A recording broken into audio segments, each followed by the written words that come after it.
Hello viewers, welcome to Keats Auto and Truck Repair. Today we have a 2012 Mercedes Sprinter with a 3.0 liter. This vehicle came to us because the check engine light was on. Now, we had already fixed this vehicle. This vehicle is back. We have a little bit of a dilemma here. I don't know if I can call it a dilemma. I wanted to film the whole process from this point on so we can figure out what we're gonna find. Now, we're working outside. This is not ideal because I'm already sweating right now. It's early here. It's like 9 a.m. I think 8:50 or 9 a.m. and it's already hot and I'm sweating. So we're gonna try to go through this pretty fast. Hopefully we can figure out what went wrong. Now, I'm gonna bring you guys up to speed to tell you what happened and what we did to this Sprinter. The owner of this Sprinter is one of our subscribers here on our YouTube channel. His name is John. John found us on YouTube. He reached out. When he reached out to me, he told me that the check engine light on his Sprinter came on and he took his Sprinter to the Mercedes dealership. At the Mercedes dealership, the guys at the dealer diagnosed it. After they did the diagnosis, they determined that the flaps inside the intake manifolds were stuck. They gave him the estimate. The estimate was very expensive. After he found us, he called me and told me if we can look at it and confirm if the dealership was right. So he wanted a second opinion. I said, sure. We're not just gonna go based on what the dealer said. We're gonna check it out to see if the dealer was right or wrong. So he brought the vehicle to us. He actually lives in the Alexandria area, the Virginia area. So he drove about an hour and a half or 2 hours away to bring his vehicle to us. So John, I would like to thank you for bringing business to us. After John left the vehicle here, we did the diagnosis. Now, we didn't film the whole diagnosis process because we have done a lot of these projects here on the channel. So I didn't see the need of filming another intake manifold flaps that are stuck. A diagnosis of, the process of figuring out if you have stuck intake manifolds, flaps on this Sprinter, because we have a couple of videos about that. So I didn't film the process. We did the diagnosis. We were able to confirm what the dealership said. So the dealership was right. The flaps in the intake manifolds were stuck. We made an estimate. We sent the estimate to the owner of the vehicle. The owner approved our estimate. I told the owner that we only install OEM parts on these Sprinters. He said, okay. He approved our estimate. We got the parts and we did the job. Actually, our most recent YouTube short was filmed on this Sprinter van. You can go check it out. You'll see how I was showing all the OEM parts that we installed on this vehicle. And I also recommended to the customer that we replace the oil cooler, because once we removed the intake manifolds, the oil cooler was right there. I told the customer it would be a good idea to change the oil cooler now. So the customer approved our second estimate. He said, yes, go ahead and replace the oil cooler too. So I replaced the oil cooler, I replaced the intake manifolds, I put everything back together. Now, I have to mention that this vehicle has about 85,000 miles. I replaced all these components. I put everything back together. I started the engine started. Everything was fine. I took the van on a test drive. Actually, I went all the way to Hagerstown. I went to Hagerstown, which is about 30 miles away from here. I drove to Hagerstown. I drove back. When I came back, everything was well. I called the customer and I told the customer that your van is ready, you can come pick it up. Now, as I was pulling into our parking lot, I realized that the fuel light came on. So the fuel was low in the tank. So now, when the customer approved the estimate, I added some stuff that were kind of little things that I didn't want to call the customer about. One of it was a serpentine belt. No, actually the second belt for the secondary AC unit. That belt was cracked, so I changed it. And then there was a cover on the passenger side headlight was also cracked. So I had to change that. And one of the light bulbs on the passenger headlight was also out. So I added a couple of things. After adding all these things, I didn't want to go back to the gas station and put diesel in in the van for the customer. So I said, well, when the customer comes and picks up the vehicle, I'm gonna tell him to drive straight to the gas station so he can put diesel in the van. So the van drove well. Actually, cameraman Kyler was with me when I was test driving the van. We went together on a test drive. Now, we didn't film the test drive, but he was with me. We were driving together. And today we have cameraman Kyler behind the camera. So Kyler, thanks for being here. Anyways, so back to the story. After I got back, everything was well. I confirmed the fix. Then I parked the van out there. I called the customer. I told the customer to come pick up his van. The customer came a day later. He came here, he paid our bill, and then he picked up the van. I told him, you need to go to the gas station and put diesel in it because you're low. Now, I told the customer what we did. We even showed him the old parts that came out of the engine, the old intake manifolds. I can show you those intake manifolds later. I also showed him some of the additional parts that I added, and I didn't charge him for that, okay?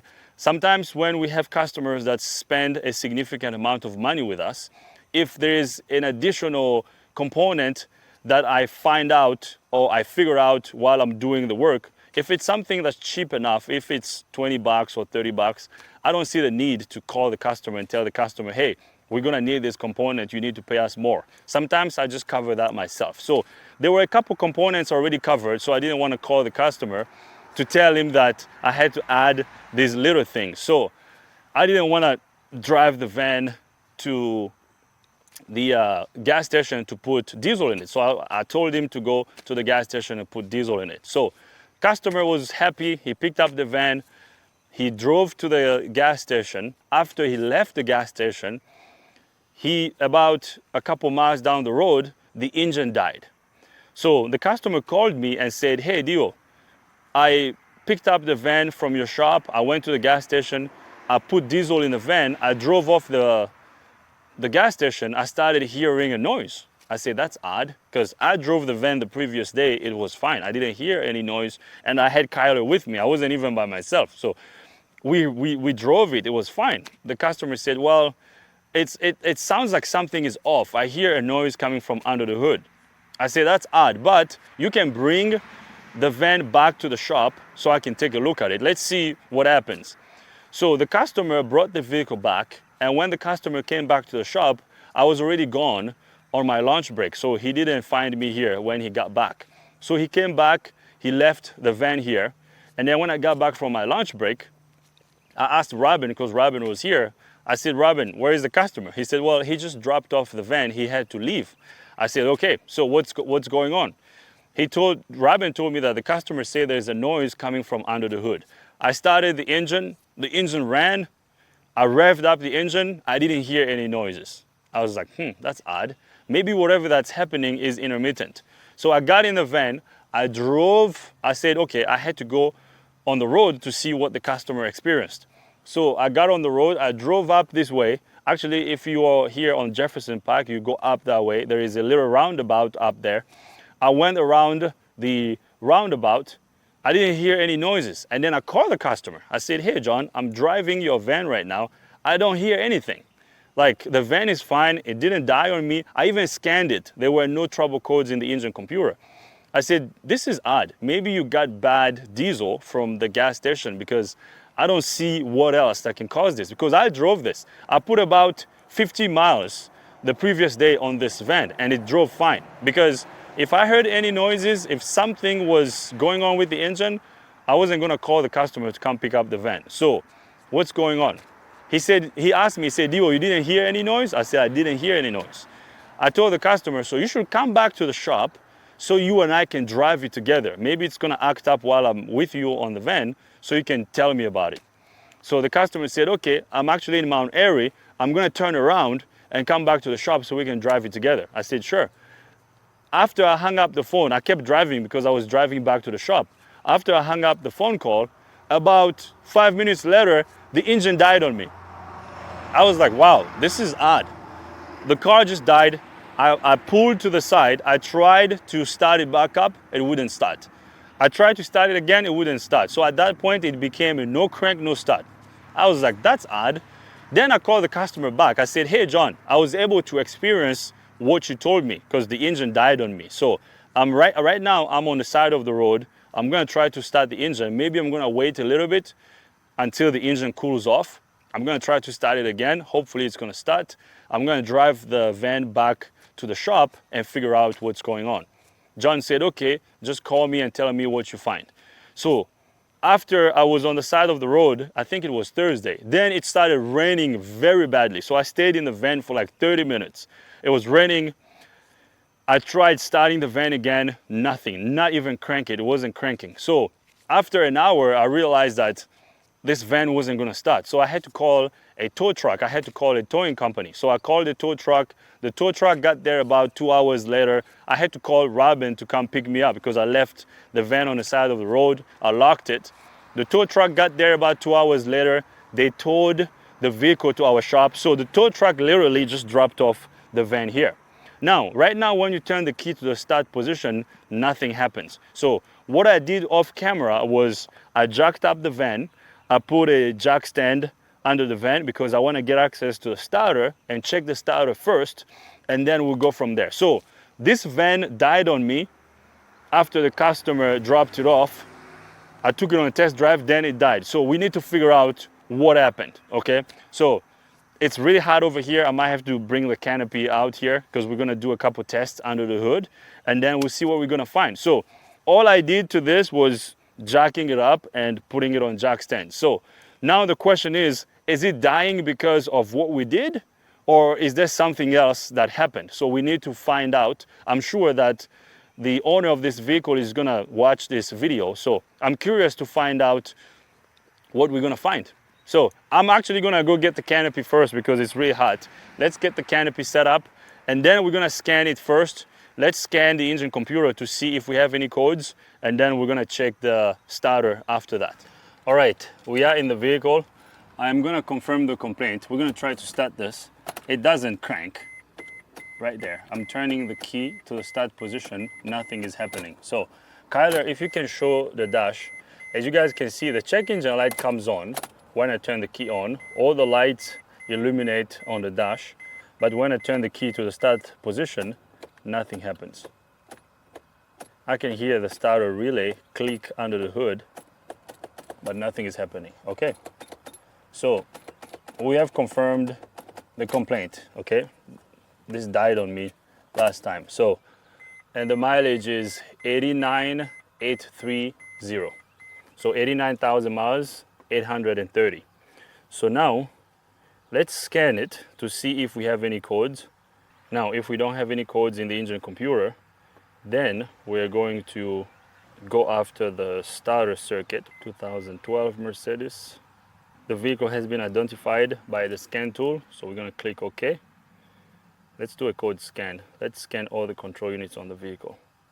So right there, 0 codes in the engine computer. And this is what I had last time before I took this vehicle on a test drive. When the customer brought the vehicle back, I scanned it. There was no codes in the engine computer. And the customer told me the check engine light was not on. The customer said, Dio, the check engine light is not on, but I hear a noise coming from under the hood. And when I first started it, I didn't hear that noise.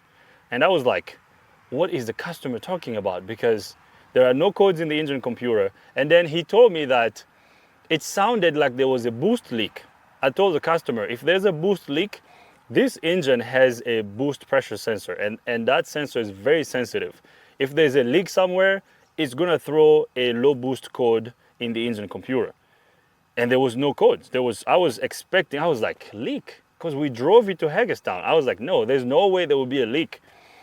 So I came back, scanned it just like now, no codes, okay? No codes on the generic side of the tool and no codes on the OE side of the tool. Now we have some codes on the ABS control unit, but this doesn't have anything to do with the engine, okay? So the scan tool at this point is not useful. So I'm going to get the scan tool out of the way. Okay, so I'm gonna turn the key off. Scan tool is not useful at this point. So what would you do if you had a vehicle that doesn't crank and doesn't start? You scan it, no codes. What would be your next step? Now we have done no crank no start diagnosis here on the channel. So right now, since the engine doesn't even crank, I'm gonna focus on the starting circuit, okay? So what I wanna do is I wanna make sure that our starter is getting power and ground, and the starter is also getting the control when we turn the key to the start position. Now, we can access the starter relay under the dash and do the test over here, or we can go straight to the starter and do our tests at the starter. I always like to start with the easiest step first. And in my opinion with this, the easiest step would be going at the starter. So let's go under the vehicle. That's why I jacked up the vehicle earlier. Let's go under the vehicle and get access to the starter. If it has power and ground and control, this engine should crank. So now let's go under the vehicle and do some tests at the starter. This is our starter assembly over here. We're gonna do our test. Now I'm gonna use this test light. Okay, we're gonna stay low tech first. I'm gonna ground my test light on this bolt over here. Kylo, can you see this bolt? So we're gonna ground our test light there. Now, the first thing we're gonna do is we have to make sure that there is power at the B positive terminal of the starter. Since our test light is connected to ground, if I touch power, our test light is gonna light. So I'm gonna touch power there. As you can see, our test light lights and our test light is bright. So this tells me that we have good power going to the starter and we don't have a voltage drop problem on the power wire of the starter. Because if we had a voltage drop problem, our test light would be very dim, okay? So now, the next thing I'm gonna do is I'm gonna test the control wire. So this little 10 millimeter nut that you see over here is connected to the control wire of the starter. Now, since the test light is connected to ground, when I touch this stud over here, the small stud, the test light doesn't light. That's because the key is not turned to the start position. Once the key is turned to the start position, if the control circuit of the starter is good, when the key is turned to the start position, we should have power at this pin.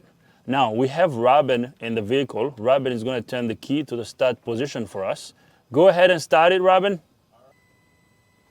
Right there. Go again. Start. Right there, test light lights. I hope you guys can see that.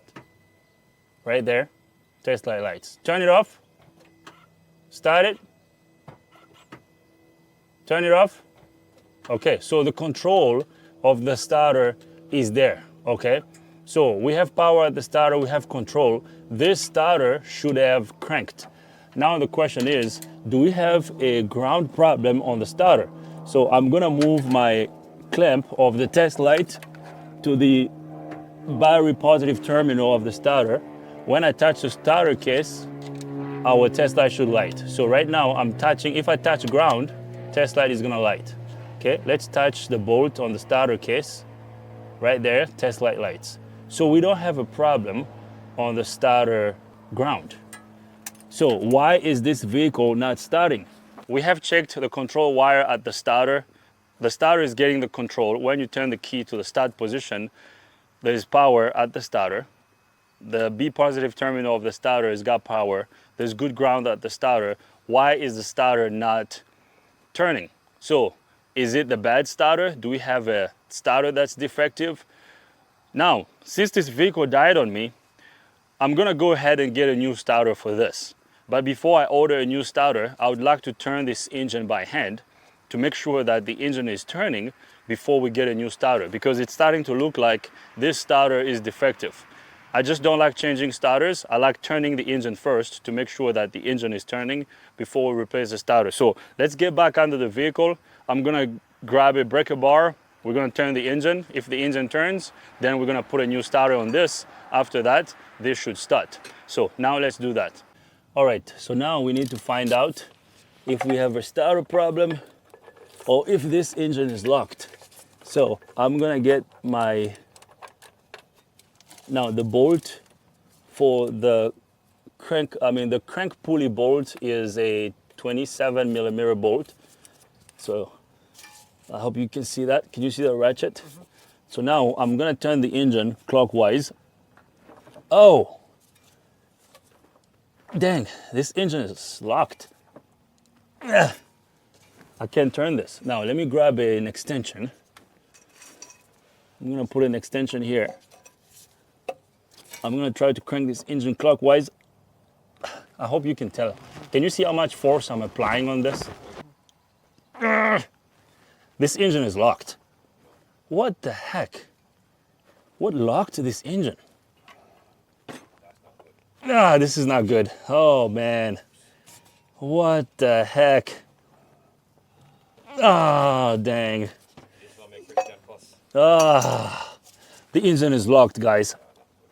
Why did it lock? All right, so putting a new starter on this is not gonna fix this. Dang, the engine is locked. Oh, Lord. I mean, the owner of this vehicle is not gonna wanna hear this. Nope. Now, I'm curious because what caused this engine to lock? I mean, that's kind of what I wanna find out because, I mean, this is, this customer, this is his first time coming to us. Right. And we replaced intake manifolds on this. Right. And I've done this for over 10 years now. I've replaced countless numbers of intake manifolds and oil coolers. Right. I've never had an engine lock. Right. Now I'm trying to figure out what happened. Because when I think of what I said earlier, I drove the vehicle after I did the repair. I took it to Hagerstown, came back. Right. You know, I drove it for over 40 minutes. I think I put over 50 miles on it Right. before I called the customer to come pick it up. Right. And then the customer came back. I mean, the customer picked up the vehicle, went to the gas station, put diesel in it. Then the engine sounded weird. Right. It died on him. And then he brought it back. Right. I scanned it. There were no codes. Actually, the customer told me that. He said, there's no check engine light, but the engine sounds weird. There's a noise. Right. And I took it on a test drive. It died on me. Now the engine is locked. Right. Now, did he get bad fuel in here that caused the engine to lock? Or did he put gas in the engine? Don't know. Because I'm trying to think, because he told me he heard the noise after he left the gas station. Because you can have, because if you put gas in these engines and you have gas go in the combustion chamber, that can ignite different. I mean, of course, it's going to ignite differently Right. than the diesel would, Right. and that can cause the engine to lock up. Yeah, because it's going to get too hot. It's going to light it up too much. It's going to light it up too much. It's going to get too hot. Yeah. Now the question is, does this have to do? Is this something? What am I trying to say? Is this something that we caused? I don't think so. Because if it was something that we caused, if you drove it to Hagerstown, Yeah. automatically you'll hear something and it will be shut off with you on the way. Yeah. You drive it on the way and come back. That tell me that is not in anything we do. What we did, yeah. Because I called the customer to come pick it up. Like I wouldn't deliver a car to the customer that had a noise. Right. And Kyler was with me. Yeah. I drove it with Kyler. We went to Hagerstown, came back, it drove fine. And I told the customer, there's low fuel, drive to the gas station, Right. put some diesel in it, and you should be good to go. But remember, it have a squeaky belt. Yeah. Before, when you finish it, you I changed the belt for him, You yeah. stay late and change the belt. So Yeah. it wasn't something like if you did hear it, you would deliver it to the customer. Yeah, because what Robin is saying was when we first started the engine, after we did a fix, the belt was squeaking. Yeah. The secondary AC belt was squeaking. And I changed it. Actually, I bought another belt and put it on. And I didn't tell the customer because the belt was like $35. Right. I didn't see the need to call the customer and say, hey, Mr. Customer, your belt is squeaking. We need more money, you know? Right. I just changed it for him. Right. And the van was fine. Now, if it has something to do with what we did, because we removed the intake manual, because at this point I'm curious. I want to figure out what happened, Right. okay? Because right now I'm about to go call the customer and I'm going to deliver him the bad news. I'm sure he would not want to hear this, and I'm sure he's going to ask questions. Right. I mean, if I'm trying to put myself in the customer's shoes. And like I mean, I've said this and I'm going to say this again and again. I treat everyone here on our team like the way I want to be treated, and I also treat our customers like the way I want to be treated. Absolutely. If I was going to a shop and I brought my vehicle to them, they fixed it, and this happened, I would say, what did you guys do? Right. What happened? Like, they have to prove to me Yes. that what they did didn't cause this, Yes. right? So right now, what other tests can I do to figure this out? Because what we did was we removed the intake manifolds. So, and when you remove the intake manifold and the oil cooler, if it has something to do with what we did, we would have oil mixed with coolant. Yes.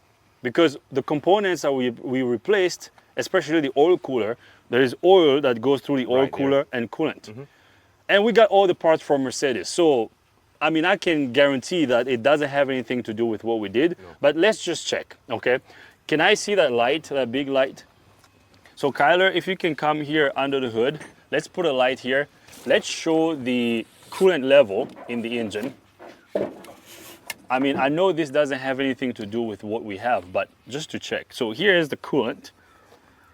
If you can see, our coolant level is normal. Okay, that's our coolant level right there. Let me open it. So coolant level is normal right there. See how clear the coolant is? It's blue and clear.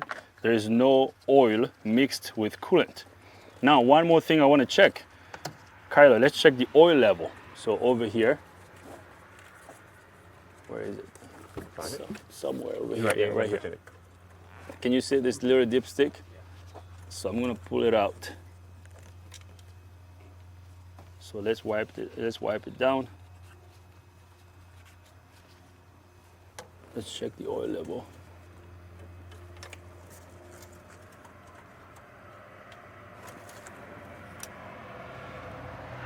So there is the oil level. Oil level is fine. Now we also jacked up the engine, okay? The engine is not really leveled, but as you can see, we are right there at the maximum mark. So the oil, as you can see, the oil is not mixed with coolant. So oil level is not the problem. So what caused this? It's odd. That's odd. I mean, all I can think about, because I asked the customer when he first brought the vehicle, I asked him, did you get bad fuel in the engine? There's a possibility that he got bad fuel or he put gas in it.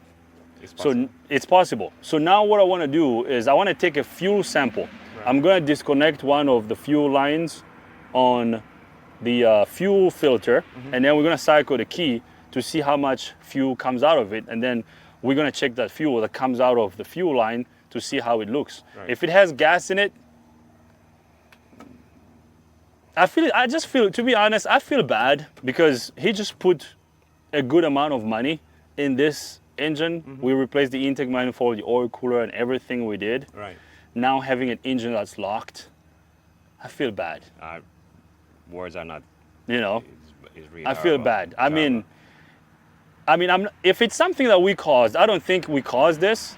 But if it's something that we caused, I want to figure out what it is. If it's our fault, we're gonna acknowledge it. We're gonna eat it up, and we're gonna fix it. If it's something that we caused, I don't think it is. I don't think we caused this.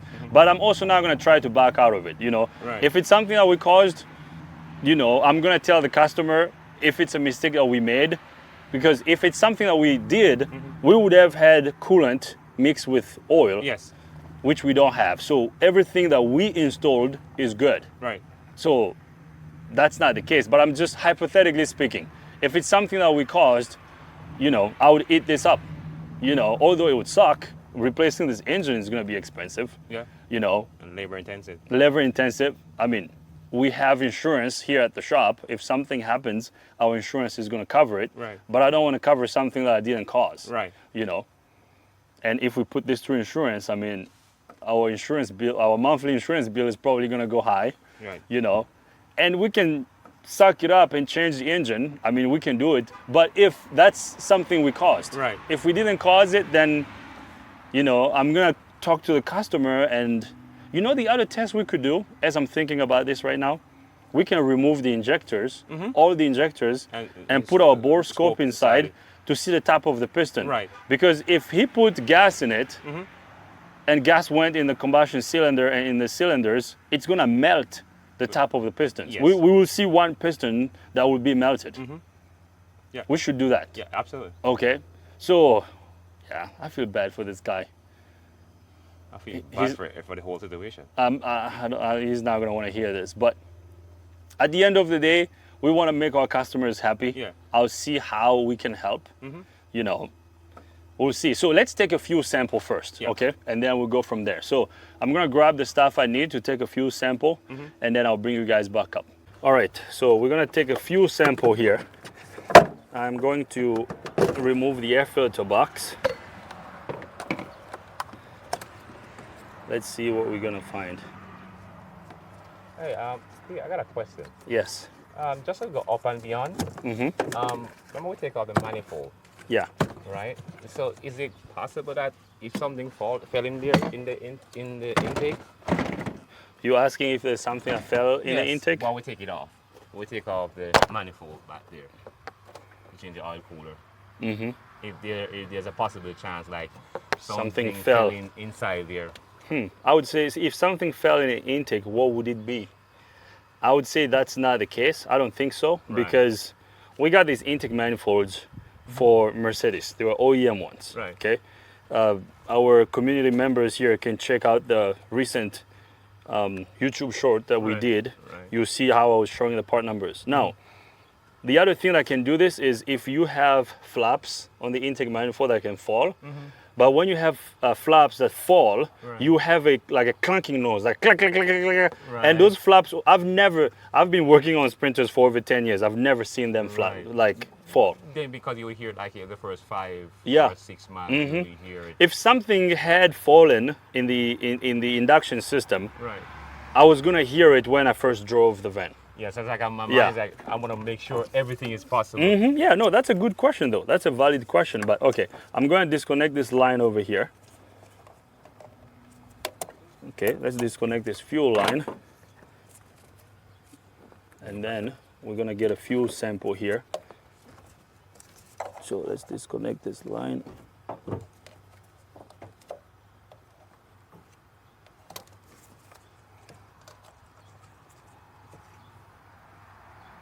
Oh, Oh no. smell this. That smells like gas. Smell this, Kylo. Hold on. I just got a little bit of fuel on my finger. Kylo, I'm gonna have Kylo smell this behind the camera. Oh, he put gas in it. That's like I said. Like I've never had this happen on me. He put gas in this. Yeah. What do you need? Man, I feel so bad. Here, I'm gonna put this line. Oops. Got it. Oh man, I feel bad about John. Now I'm gonna put this. I don't know if because when you cycle the key, It's gonna. yeah, it's gonna come out a lot. So I don't Can know we pull it back a little bit, the whole line, to back here? because it's connected to a metal line. Oh, Yeah. So let me see. Okay. hold on. All right. I have a customer behind me here. I'm gonna go talk to a customer and then I'll be right back. All right. So now, before we take a fuel sample, let's put our glasses on. Safety first. So we're gonna use this little water bottle here to collect the fuel that's gonna come out of this. Let me put the other Just in case. can over here. Yeah. So, Robin, if you can cycle the key for us, All right. Let me there will open be a the lot door of so fuel it's that will private. come out. Is it prime yet? Hold on. let I'll me open the see. door. Actually, hold on. Maybe I should do this differently. Maybe I should disconnect it from, because I just don't want to make a huge mess. Maybe I should disconnect it from this line over here, Yes. because it's going to be easier to catch it from this line than the other one, because this line is short. So I just don't want to make a huge mess. Let me reinstall this, and then we're going to disconnect the other line. So guys, I have a question for you guys. Let me know in the comment section. To those of you who are shop owners and techs that do this professionally, how would you deal with this? And even to those of you who are not professionals at this, if you're just a consumer watching this video, how would you want the shop that you take your vehicle to deal with this? Because Need something else? at this point, I need this. Because at this point, right now, I don't know. It's very unfortunate. I mean, we didn't put gas in this. The customer did.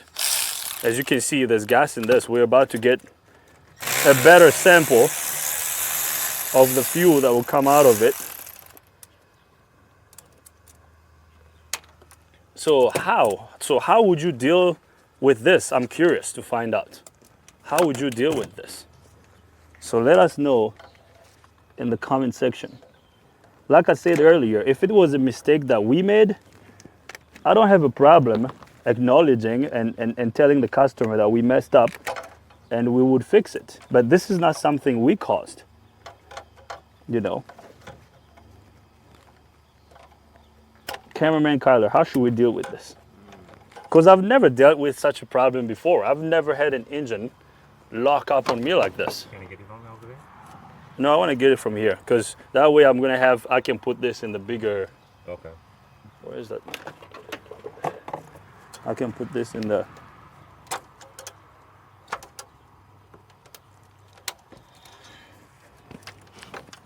You can put. So here's what I want to do. Okay. You see what I mean? Yep. Then I can just put. Where's that big thing? The big mama. This one. All right. I can just put it in here. That way I'm not going to make a mess. So go ahead and cycle the key. Mm-hmm. So we're going to capture a lot of fuel. Cycle the key now.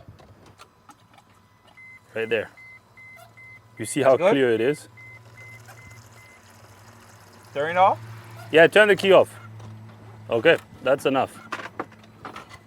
We got enough fuel. Now I don't know how clear this thing is.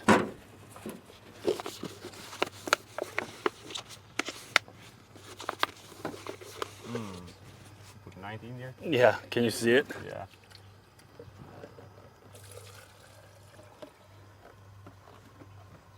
You can see the difference in Yeah, you can see. You see how clear it is? turn Yeah. interactions there. Oh yeah. Smell it? Yeah. Yeah. No questions about it. That's not diesel. This is not diesel. No, diesel is very So strong. the customer put gas in this. So here. Okay. All right. So now it is the moment of the truth. Let's call the customer. Now the other thing I want to do is I also want to remove the injectors. Should I remove all of them? Is it even worth it? It's go up and beyond Just up and beyond to check and double check. double check. So, because the other thing I want to do now is I want to remove all the injectors, and then we're gonna use our bore scope to see. I'm sure there's a piston or a couple pistons that are melted right now. Yep. We do a colonoscopy. Yeah. And we're gonna do a colonoscopy on the. Yes. Okay, so I'm gonna remove one injector. I'm gonna show you how to remove one on camera, and then I will remove the rest of them off camera. And then after that, we're gonna call the customer. Yeah, I mean, call the customer. You can show them exactly what's going on too at the same moment. To show the customer. Yeah. Yeah. I mean, I'm sure he's gonna watch this video. Yeah. You know, that's why I wanted to film this, because. I mean, I'm sure he's gonna watch this. He watches our videos. So, do I have a 10 mil there? No, I will go get one. Okay. Can you give me a 10 mil, please? Wrench or Socket. socket? Socket, please. Thank you. Okay, no problem. We're gonna grab a 10 mil, then we'll be right back. All right. So I have the 10 mil that I need.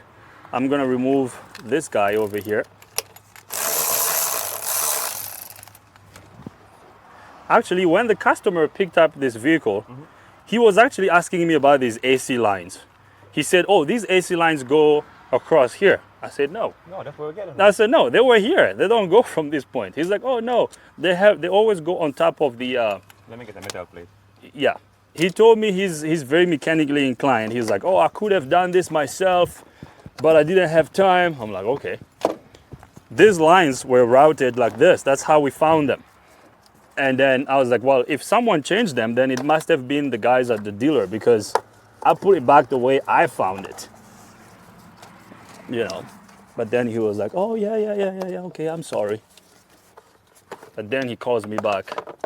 And I remember asking him, I told him, did you get bad diesel? Because I didn't think of him putting gas in his van, because he told me he's had this van for a long time. So I didn't even think that he would put gas in this thing.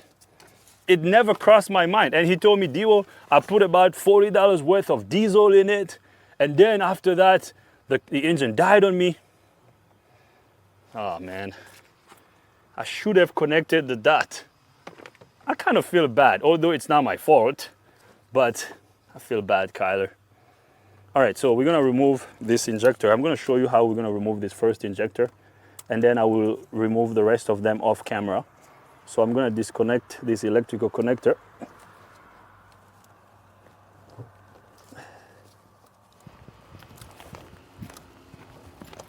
Just like that. And then I'm gonna disconnect the return tube. We're gonna pull that up. Actually, I'm gonna disconnect all of them. Okay. Thank you. You're welcome. Robin just gave me a magnetic tray. That's good. So let's put this fuel line out of the way here.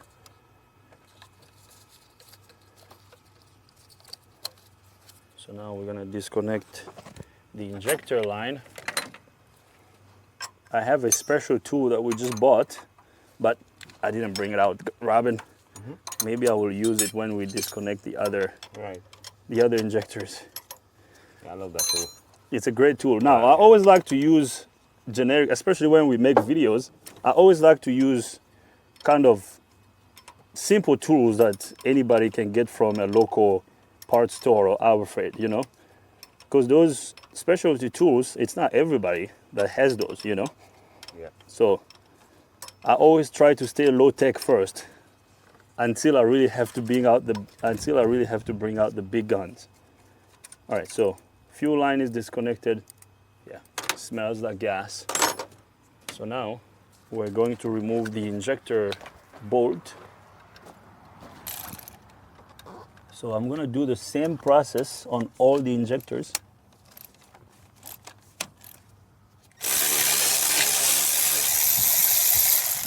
All right, so here comes the injector bolt. So it looks like this injector is not stuck, so I can just pull it out. Oh, this came out pretty easily. Nice. Oops. All right, so this is the first injector that came out of the passenger side bank. I'm gonna grab my nail polish. I'm gonna mark all these injectors, and then I'm gonna remove all of them. I'm gonna get all the injectors removed, and then I'll bring you guys back up so we can put a bore scope on all the cylinders to see what we find. So I'm gonna get all the injectors out, and then I'll bring you guys back up. I got all the injectors out, but before we do a colonoscopy, like Robin calls it, before we do a colonoscopy on this engine, I want to show you the parts that we replaced when this vehicle first came to us. We showed these parts to the customer when he picked up the vehicle.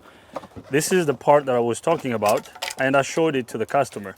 Okay, this was broken. This is the back of the passenger side headlight. We changed this.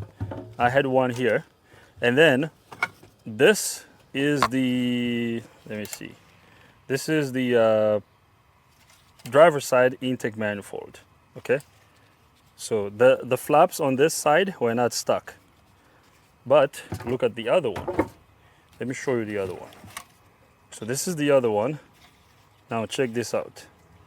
These flaps are completely stuck, okay? So this is why we did what we did. We replaced the intake manifolds. Now, you might say, why did you replace both of them while the other one is moving?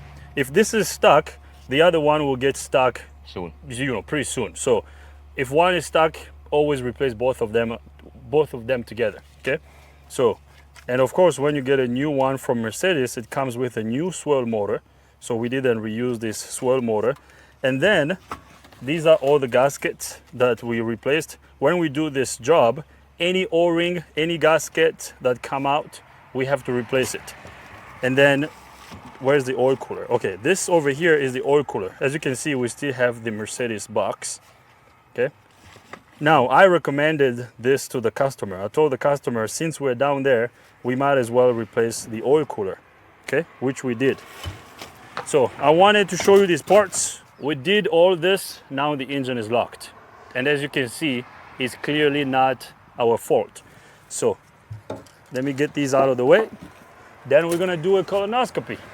We're going to do a colonoscopy in these cylinders. So I have my bore scope here. Check this out. Okay, so now we're gonna get our camera in the first cylinder on the passenger side bank. Okay, so I'm gonna go right in here. Come on. There. Look at that.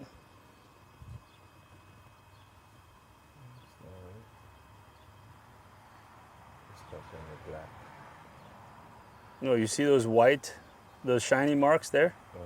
That's not supposed to be there. It's supposed to be darker, Yeah. wetty.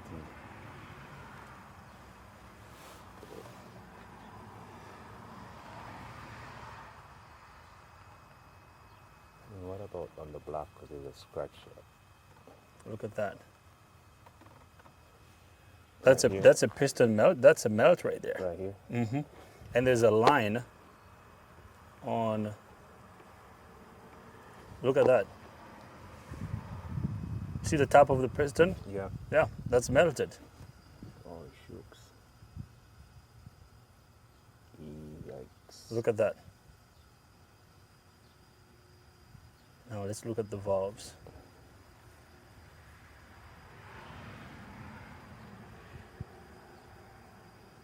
Hold on. Yeah, look at this gray looking stuff here.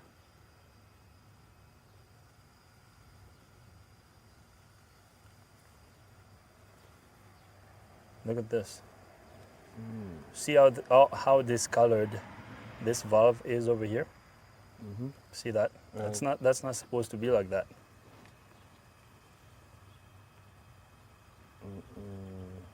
Wow. Yeah. Look at the piston, the valve right there. This one? Yeah. That one, I don't know where the engine is, so Let me see. like one is open and one is like the lobe is either open or closed.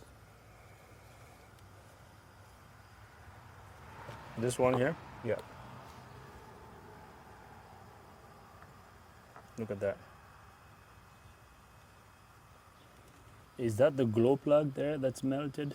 See this over here? That's not, what's that? Looks like the glow plug. That's odd. I know. The glow plug, I don't think the glow plug should stick out So much. on the combustion chamber like that. The glow plugs, but what is that? You see this thing over here? I'm curious what this is.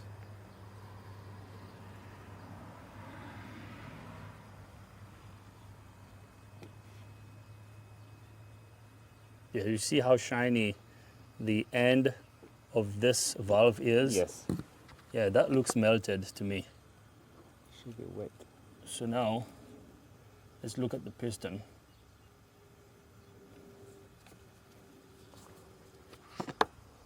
Yeah, look at the piston right there. Oh, look at that. Oh, look, it's melted. You see this over here? You That's see it? aluminum. That's aluminum. Yeah. Yeah, look, right here. Yeah. On the that's cylinder aluminum. wall. Yeah. That's Right aluminum. here. Right. Yep. Wow. Yeah. Can you take a picture of that? Yeah. Yeah. Can you take a picture? This piston is melted. And gas would cause this. Big time. So Robin is now taking pictures. He's taking screenshots of this. We're gonna send these to the customer. Okay? Got it. Yeah. So that's melted right there. Ooh, that's bad news. So that's the first cylinder on the passenger side. So now let's go to the second cylinder. This on the second cylinder here.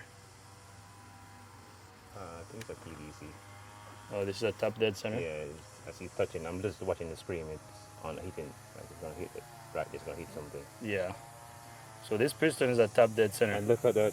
Take a picture of that too. You see these particles here?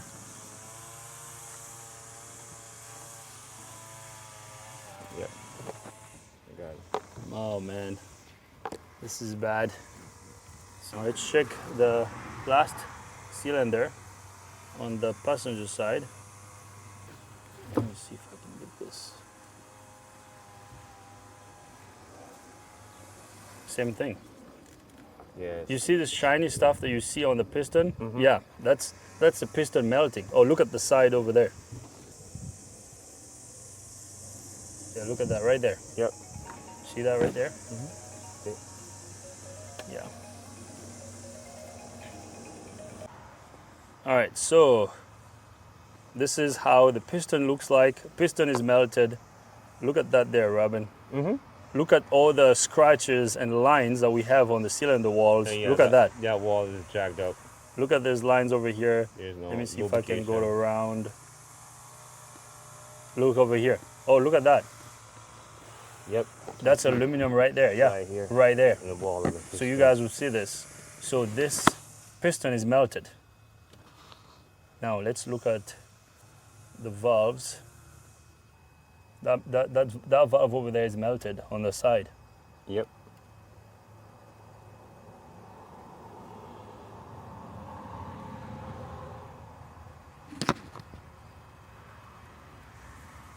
Oh yeah. Wow. This is That's the gold plug right there. This is sad. Yeah, that's your glow plug. Look at that. Yeah, the top of the piston is melted. Okay. So now let's come over here to the driver's side. We're gonna check the first cylinder on the driver's side.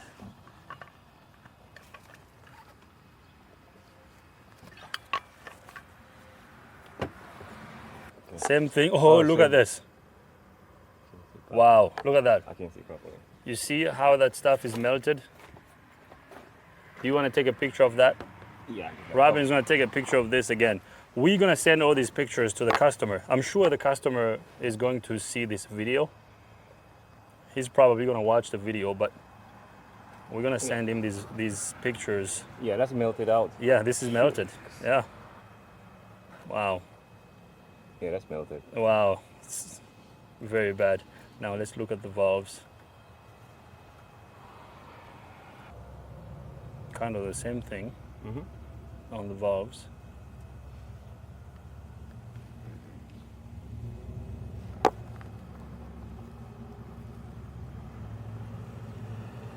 Yeah, so top of the piston melted.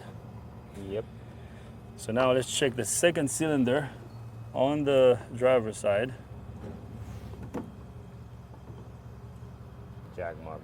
You see that? Yeah. It's carbon. Yeah. Aluminum. Aluminum right there. There's glare. Make sure you take a good picture because that's what I can move this there. Yeah. Yep. Take one more. Okay. That's what we're gonna send to the customer. Dang, guys, never put gas in your diesel vehicle. Don't put gas and drive, because if you do, this will happen to you. And I hope this doesn't happen to any of you guys. So never put gas in your diesel vehicle. And if they do, stop immediately. Yeah, if you ever do, stop immediately. Don't drive. So same thing on the valves. Okay, let's check the last one. So last cylinder to check. Oh, this piston is at top dead center. All right, so that's it. You guys saw how melted the pistons are. Okay, so we're done with our testing. At this point, I feel comfortable saying that it's not what we did that caused this engine to lock. I was telling Robin, I've replaced intake manifolds for a long time, for many, many years, for over 10 years, and I've never had an engine lock on me after replacing the intake manifolds. So I told Robin, If it's something that we caused, we're gonna take ownership and we're gonna be responsible for it. We will fix it, and it's not gonna cause. It's not gonna cost the customer anything. No. But if it's something that we did not cause, we're not gonna cover it. I'm not gonna cover it. I don't want to cover something that I didn't cause. No. So as you can see, we clearly didn't cause this. The customer put gas in the vehicle. That's why it locked. So it's not our fault. Right. I'm not trying to back out of it. Like I said, and I mean this, I've told customer several times here when we've made a mistake. I mean, it happens. Right. Nobody's perfect. No. Mistakes happen. Yeah. And if we make a mistake, we're going to tell the customer and we're going to, Stand by it. yeah, we're going to like accept it. We're going to tell the truth and we're going to fix it and we're going to make it right.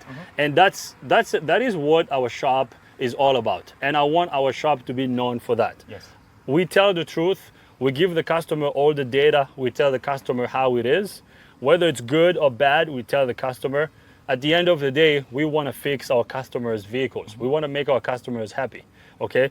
Although sometimes some customers, you cannot make them happy, No.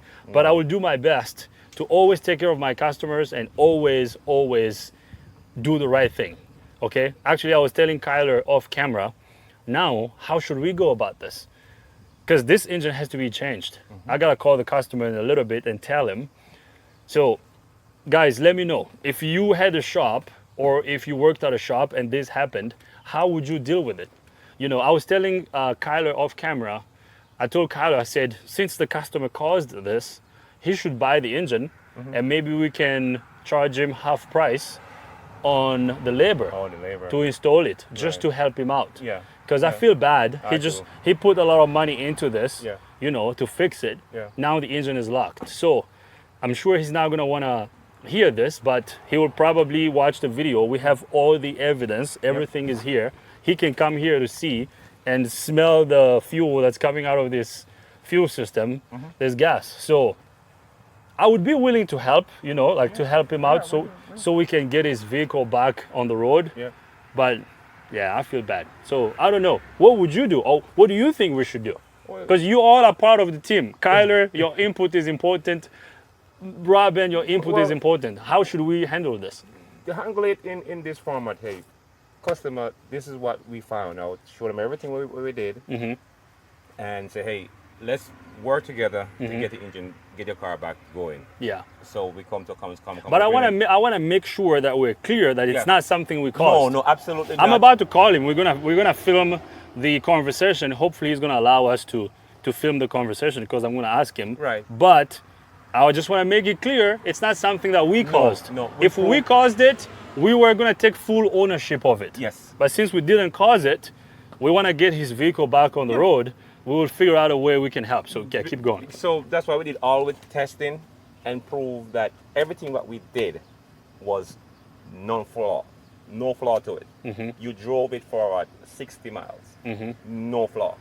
He went to put gas diesel into it. Hopefully he did, and now he drove probably at a mile. It cut off. He come back, see our problems. Yeah. You drive it. We didn't know what was going on. He didn't clearly said, Yeah. I made a mistake. He didn't tell me that because he told me there was a noise, and when I drove it, I wanted to hear The what noise. he experienced, Right. so I can do the diagnosis, so I can Yes. figure out what's wrong. If he made a mistake and put gas in it, he right away, and then he should have turned the vehicle off and said, "Oh my God, I messed up." Call you right away, and then you could walk him through it. Say, "Hey, let the vehicle stay. We tow it back, and We'll have to drain it, yeah. drain." So And now- I've had sprinters. I think I had one. This was when I was working at Kaleva. Right. I had one of my customers that brought a sprinter there. This was when I was doing side work. I was working on weekends mostly. I had a customer drop a sprinter to me. They towed it. He sent it to the shop on Saturday. It put gas in it, and he called me. Said, "Dio, I put gas in it. What should I do?" I said, "Don't start it. Right. Just tow it to the shop." Right. He towed it. I dropped the tank, drained it, cleaned it. I had to empty the whole fuel system. I Right. put fresh diesel in it, and it was fine. Absolutely. So if this guy did that, no problem. Yeah, a we little would- bit of work for us, yes, to drain a tank and completely drain the whole through the system. Would I have the car back together? No problem. Now he's in a jam, the back against the wall. Now we have to come to a common agreement and say, hey, this is what happened. Absolutely nothing we did was wrong. Yeah. So he gotta come understand that you made a mistake. Yeah, he has to understand that. And we filmed the whole thing. This is why I Yeah. wanted to film the Yeah. whole video. And I wanted Kyler to be here. I said, Kyler, come here. Let's film all of this. We have to get all of this on camera. Actually, as we were talking here, I just had an idea. Guys, I'm going to put this out there. We are actually hiring for a part-time videographer. Cameraman Kyler and cameraman Matt are awesome videographers. We would like to grow our team even more because Kyler and Matt are very busy. Ideally, I want to be filming everything we're doing in the shop. So I want to have a videographer here every day, you know, so we can film everything. So Kyler's got a lot of footage. He has to edit, and Kyler's working very hard, putting out videos for you guys, for all of us. So thank you, Kyler, for doing that. But if there's anybody out there who's watching us, who is a videographer, reach out to us. Send me an email, and then we will interview you. You know, if you can join our team, that would be great because we want to add another videographer on our team because we are very busy. There's a lot going on around the shop, so we want to give Kyler and Matt some help. Actually, we're probably going to have to say this more in upcoming videos. Yes. Okay, so we need another videographer. If you're passionate about, you know, videos, photos and stuff like that, if you like our YouTube channel, or if you know someone who's a great videographer that lives here in the Frederick area, send him or her our way, you know, so we can interview them and so they can join our team. This is an awesome place to work at, I believe so. You know, if I was looking for a job, this is the kind of shop I would want to go work for. So join us, please. Now, with that being said, as we're growing, we're gonna add more team members to the team. Also, we're still looking for a bigger shop. So Absolutely. if you Please find a do. shop for us, help us find a shop, let us know. Now I'm gonna call the customer. Oh yeah. We gotta deliver the news. Okay, so let's see. Let's call John. I'm gonna put him on speaker. Man, it's hot out here. I hope he's gonna pick up because I want to record this conversation. Hello, Lino. Hello, John. How are you? I'm okay. How are you? I'm doing good. We are diagnosing your Sprinter. We're basically done, and we filmed the whole process. I'm pretty sure you will see the video when it comes out, or when the video comes out, I'll send you the link. In the beginning of the video, I was explaining to our YouTube community here what happened with the van, just to bring everybody up to speed. So, Yeah. I mean, you don't mind having your voice in the video. I mean, I want to ask you that first. Are you okay with having your voice in this YouTube video? No, I'm fine with that. Leo. Okay, perfect. Yeah, because I'm if you more, don't, I'm more concerned with the van. because if you don't like it, then we can just cut this stuff out. But if you're okay with it, that's fine. I mean, this is, I mean, I like to film everything that happens in the shop. My goal Yeah. is to film every project that we work on. I mean, although we didn't really film the whole process of your Sprinter because we have a lot of intake manifold replacement videos on the Right, channel already. repetition. So we didn't want to film it. But we made a YouTube short that showed kind of all the parts we got and everything. Okay, so just to recap so we can bring everybody up to speed. So we replaced the intake manifolds. I drove the van, actually took it to Hagerstown, and then got Yeah. back the previous day. Van was fine. I called you so you can come pick it up. You came and picked up the van. You paid us our bill and then picked up the van. But I told you that there was low fuel in the fuel system, so you had to go to the gas station to fill up the van, right? Yeah, in fact, I didn't fill it up just because the pump was so daggone slow. I just put like $25 in it, and I said, okay, I'll get some more later somewhere else. Okay. And you told me, because this happened last week. I think it happened on Thursday. Yeah. That's when, because when the van died on me, it rained after that because I was stuck in the van. Yeah. So you picked up the van from the shop, drove to a gas station, put diesel in it, and then you drove. And then can you just, I mean, I know you already told me this, just for the sake of the video, if you don't mind Yeah. explaining, I would love that, please. Yeah. So I fueled it up at the gas station, not, just a few miles down the road from your shop. And then I was getting on 70 East because I had some work to do over in Baltimore myself. And I was in the on-ramp to, accelerate onto the 70 East. And as soon as I got on the freeway, I kind of felt the van do something, but it's pretty noisy. I had the air condition on because the van was hot, so it was hard to really pinpoint what happened. But all of a sudden I saw all the lights were on the dash, and the steering got stiff, and it became clear to me that it had stalled. And I coasted it over to the emergency lane where I stopped, put it in park, turned off, the noisy, air-conditioned fans. And then I tried to restart it. And it initially stumbled and didn't really want to start. It was kind of noisy with trucks going by, so I couldn't hear real well. But then I tried it again, and it started kind of reluctantly, but it did start. And then it seemed to come up in idle okay. And that's when when it started to come up in idle okay, that's when I started to drive it back to your shop, because I didn't want to be far away and have to tow it. So I just drove it back to your shop, and I texted my wife, hey, come get me at the shop. I had some troubles with the van because she was going in an opposite direction. Okay. Yeah. So now, when you left the shop, how did the van drive? When I left the shop, it drove fine. It felt normal. It felt normal. It sounded normal, felt normal. It sounded normal, felt normal. Okay. So it drove. So it kind of died on you after you left the gas station. Yes. Okay. And when I left the gas station, it sounded normal, felt normal. Okay. It was at the moment of sort of acceleration to get out onto the freeway that something gave up, didn't feel right, stalled. Yeah. And then after that, even though it started and ran, it just didn't feel like it ran. It ran properly. 100%. It felt like it was running about 85%. Interesting. Because when you dropped off the van, because I was on my lunch break when you came back, I think you met Robin. So, because it was such a chaotic day. I had so much going on. And so I went on my lunch break. When I got back, I looked at the van. I started it. It started right away. Yeah. And then the next thing I did, I turned off the engine. I connected a scan tool to it. I scanned it. There were no codes. Right. And I even told Robin, I was like, what is John talking about? Because there are no codes. And you actually told me you thought there was like a boost leak, right?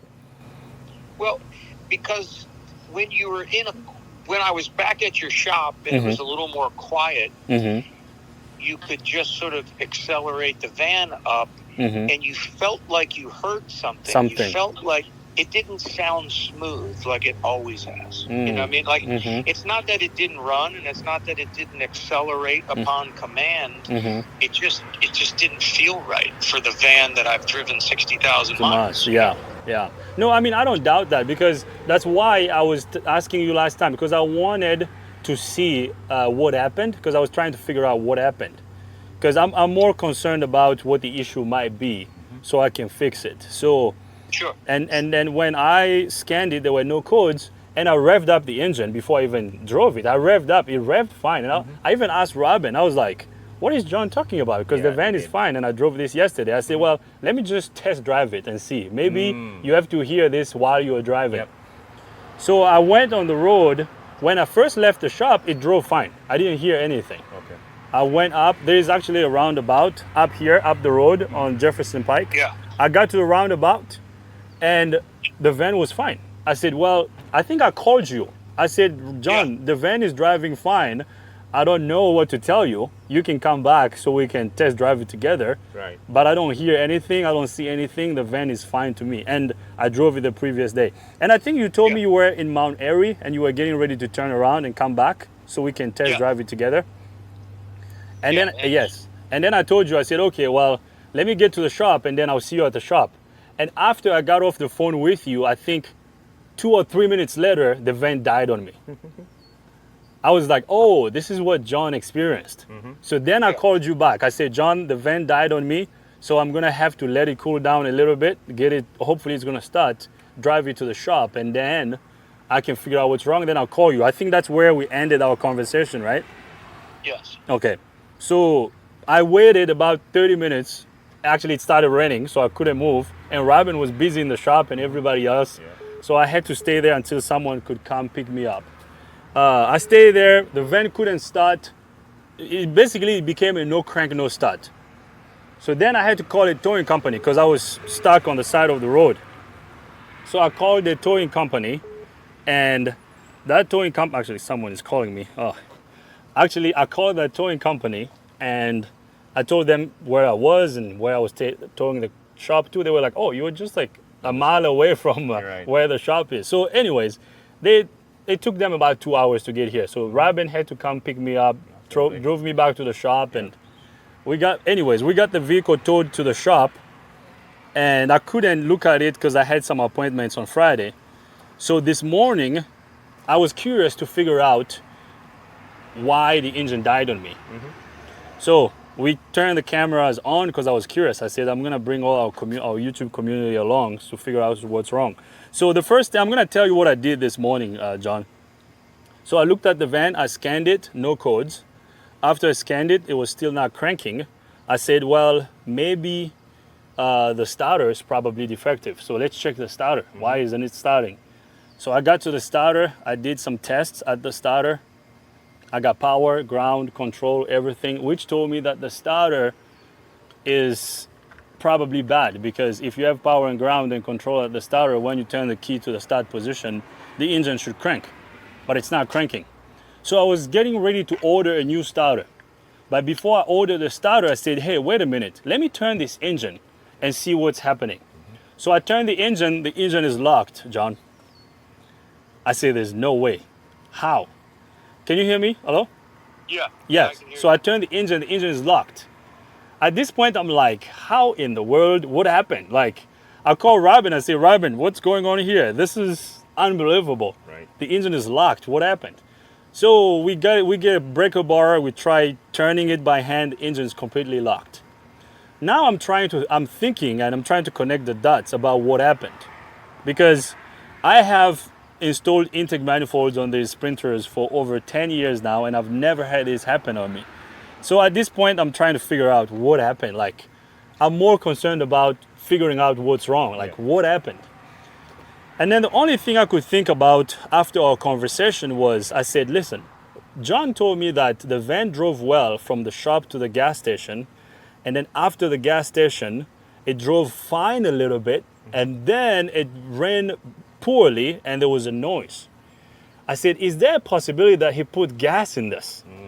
Then I was like, I don't think so, because he told me he put about $40 worth of diesel in this, and he's had this van for a while.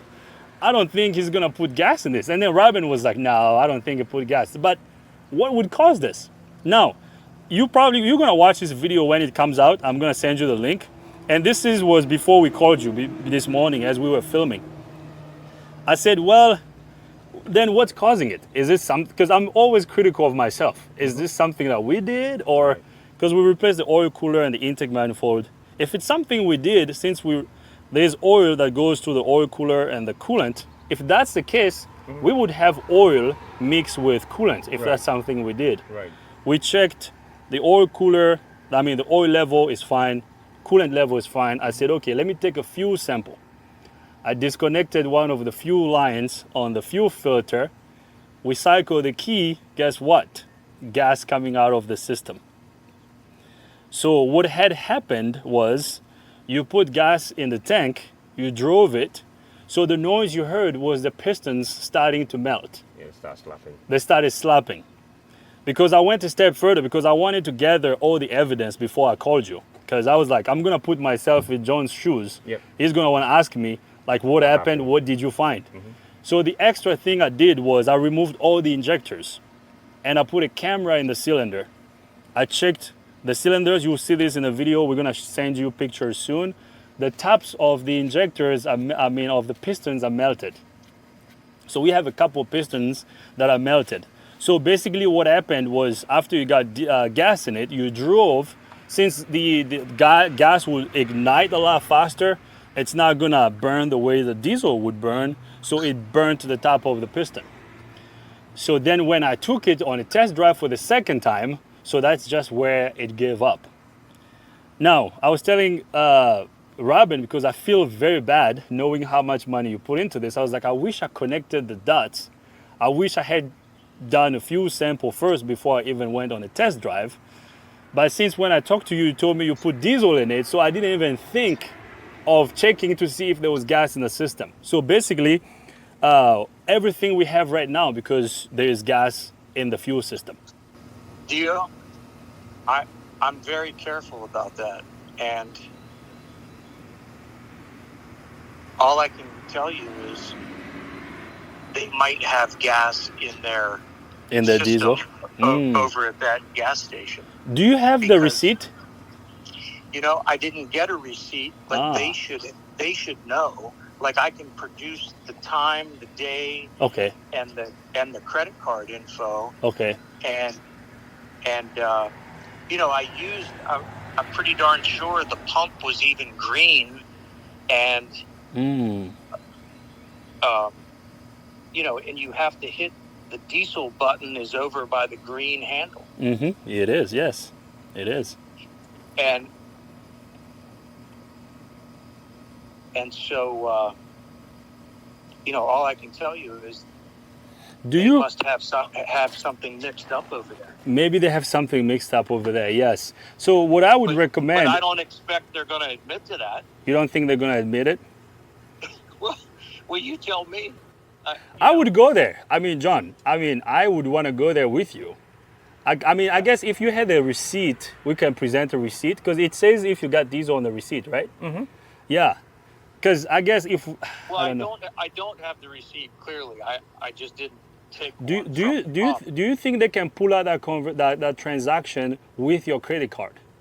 Yeah, that's what I mean. I'm sure they can pull that transaction. Okay. I would recommend when you have time, because at this point, this engine is toast. We're going to have to change this engine.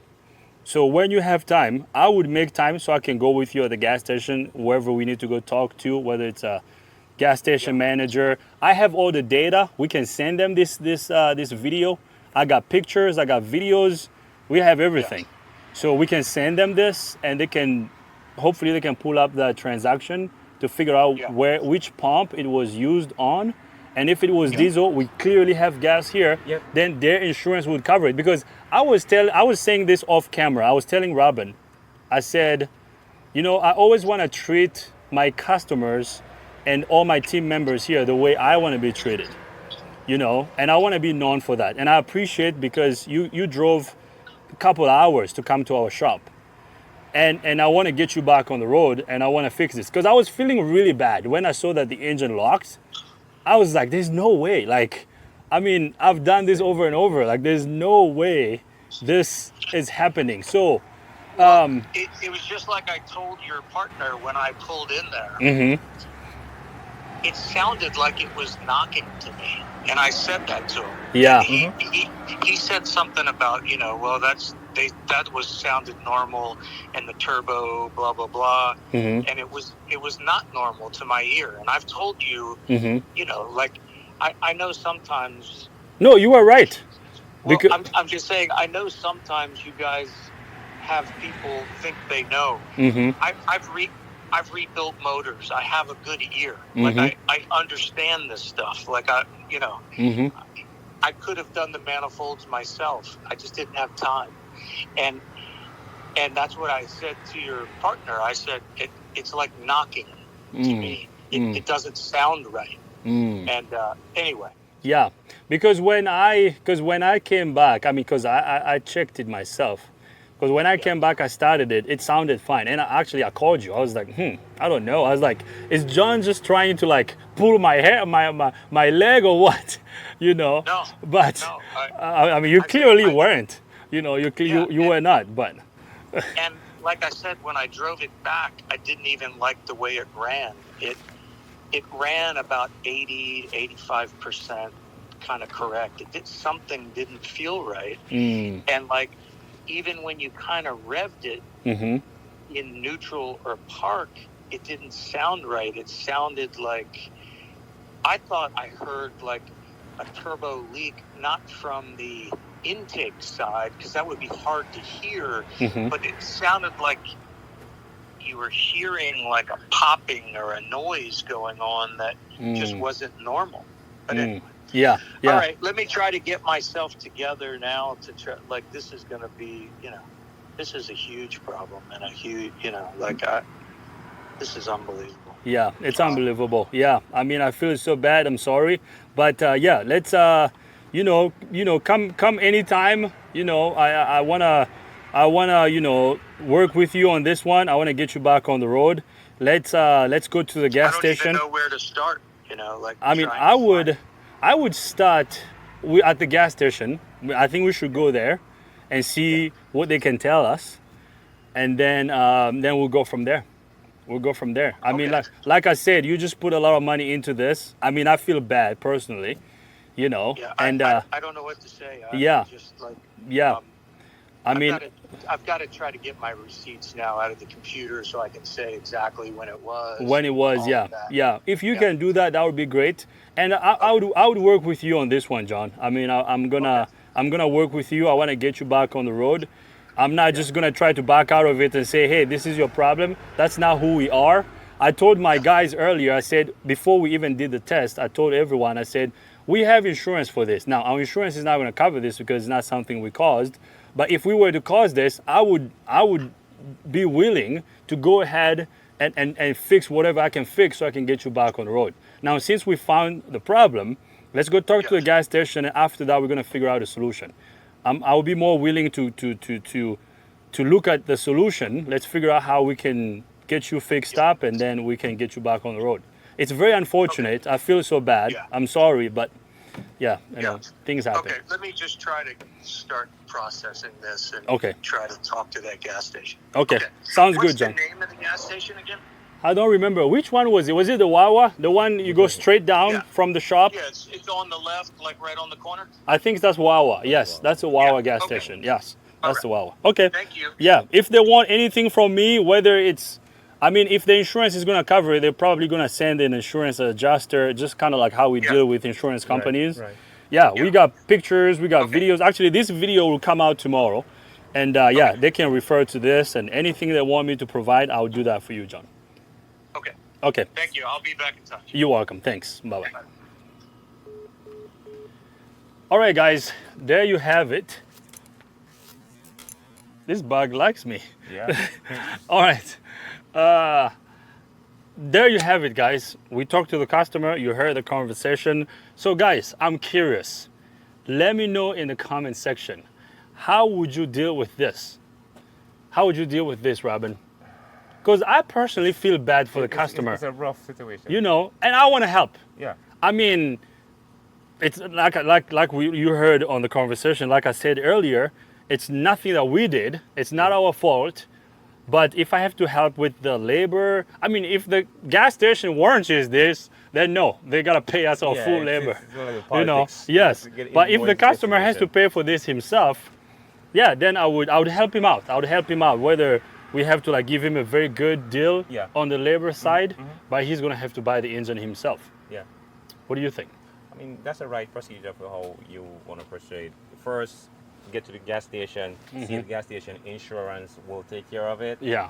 and then we take it from there. If then the customer purchases the engine, and so we come to common agreement with them with the labor, Yeah. and then we take it from there. Yeah. We'll take it from Just there. want to get the vehicle Yeah. driving again. Cameraman Carlo behind the camera. What do you think? You think? I mean, I want to be fair to everybody. Yeah. I appreciate John. He drove a couple hours to come to us. Like I said, this has never happened to me. Right. And you know how we do things. We always do things by the book. Yeah. We torque all the bolts. Yeah. We install OEM parts, Yes. everything. Oh, yeah. I was like, I knew it wasn't what we did because I was like, I come know. on. I know the quality. If there's one thing I can control, is what we do. Right. That I can control. They say control the controllables. What I can control is how we install parts and how we do the work. Now, Right. there are times where we can get defective parts. Yeah. That's another story. But the way we install things and how we clean the surfaces, how we follow, we always do it by the book. So I knew it wasn't going to be what we did. Like, deep down I knew. Okay? So, Robin, thanks for being here. I'm curious to read the comments about what you guys would say. You know, how would you go with this? I mean, I want to help out my customer. I want to keep my customer happy. What should I do? Let me know, and I can't wait to read the comments. Thanks for being here. If you have any comments, leave it in the comment box. If you have any questions, criticism, leave them in the comment box. If you're not a subscriber, subscribe to our YouTube channel. Cameraman Kyler, thanks for being here. See you guys next time.